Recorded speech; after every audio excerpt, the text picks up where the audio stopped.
Proud supporters of Africa this week. Engine, with us, you are number one. Welcome back to Africa This Week. In this segment, we talk World AIDS Day and forecast future scenarios in both South Africa and Kenya.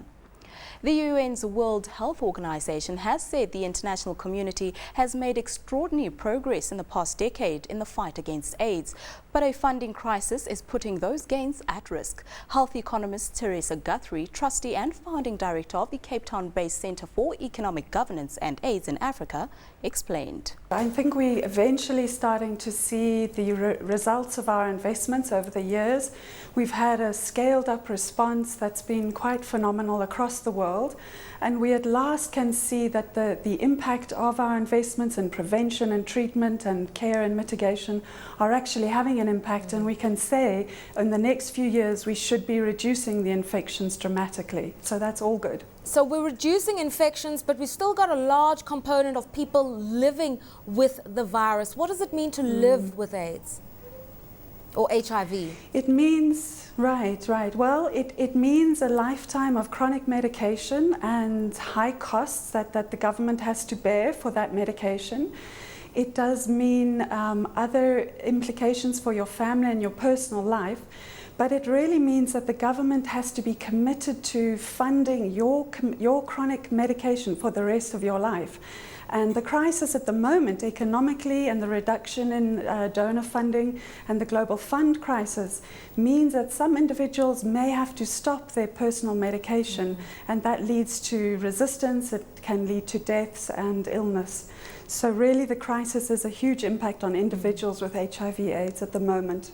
This funding issue, you've mentioned a variety of causes, the recession, the global crisis. What about the element of donor fatigue? Is there a sense that donors are tired and want people to take individual responsibility? I do think that is a component of it. There's many different crises in the world that donors are trying to address. We are trying to build health systems generally. We're trying to address crises. So there are many demands being made on external aid.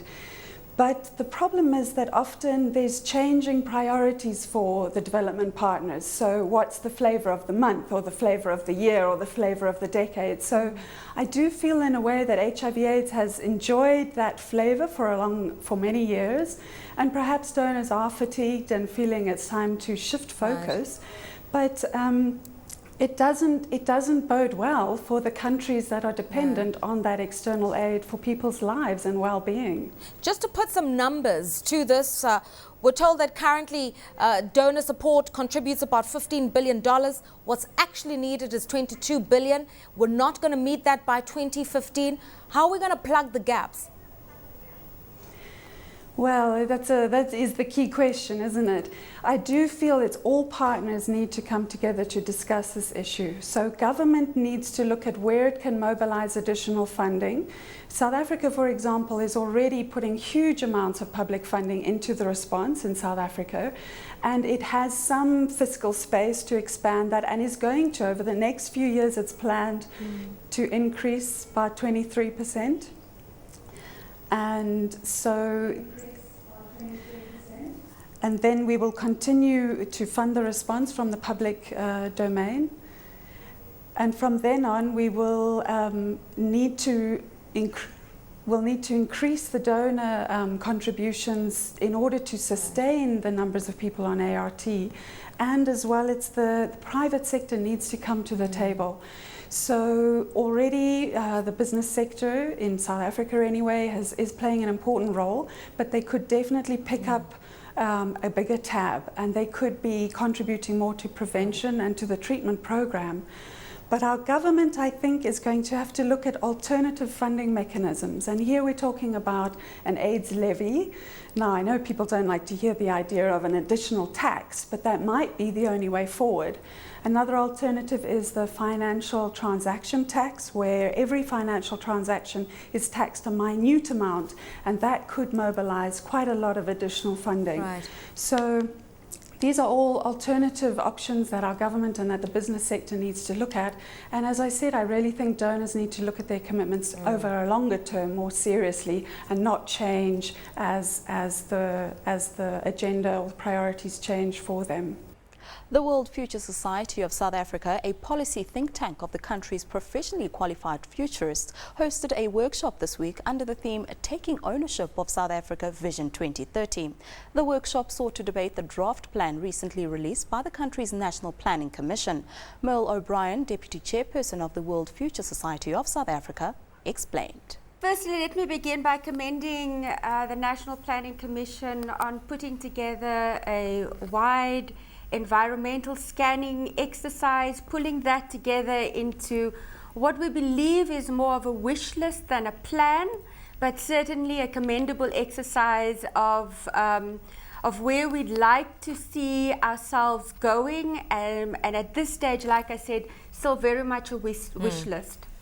Merle, key priorities for Trevor Manuel and his team are issues we know. It's unemployment, it's poverty, it's social inequality. For him, this is what ultimately needs to be dealt with in South Africa if we're to have the country envisioned in the Constitution and by our liberation leaders. That's perfectly correct. We're looking at issues of how do we build a more socially inclusive society. There's around 5 pages in the document of poetics around what true and meaningful democracy should mean, what it would be like to live in a sustainable, crime-free society where we all have jobs. But the key issues for us is how are we actually going to be showing what is the mountain that we are going to need to climb in order to address those issues. And there we feel a lot more work needs to be done on the plan. He's also talking about tackling unemployment from 25% to 14% by the year 2020. And one of the ways he's going to do this, job creation and dealing with education. Now, we already see the challenges in creating jobs. What about handling this colossal issue of education where 87% of South African schools are dysfunctional? Celerato, there are a number of factors that co-produce, and when we want to shift society in a particular direction, we have to move all of those factors as co-producers along with us. So when we speak around creating jobs, we have to say how is the education system, or how will the education system capacitate those for future jobs. And as an example, we see in the plan a focus on mathematics, science and literacy, and yet a focus on the economy, on manufacturing. And we ask, how will we potentially reconcile that, or will we be creating or skilling people for joblessness? I think that we're dealing with a near current reality of that at the moment, so we do need to take some steps to co-produce a more positive society. On this note, I mean, they have made a recommendation which would be to subsidize any business that takes on unskilled labor, almost like what we're seeing with the Jobs Fund. Is Trevor Manuel telling us anything new? Is there any innovation here on dealing with these issues of inequality? When we begin dealing with issues at the level of sort of tactically, when we begin to look at things at the level of indicators, without us not having consensus and alignment of the aligning us with an ethos and a commitment to move us not towards a wish list, but towards actual I don't want to say targets, but where we all understand, like I was saying, what is the mountain, then we're able to move to a better place. But if at the moment we are simply looking at a vast and extensive wish list, we're certainly not going to find our way clear. There's nothing new in the document. We spent the afternoon with Professor Philip Speth, who was the man who sat down with then President F.W. de Klerk and helped them see a 20-year future for South Africa and an apartheid being unsustainable, out of which heads of government met and began looking at a new South Africa, a new story for South Africa.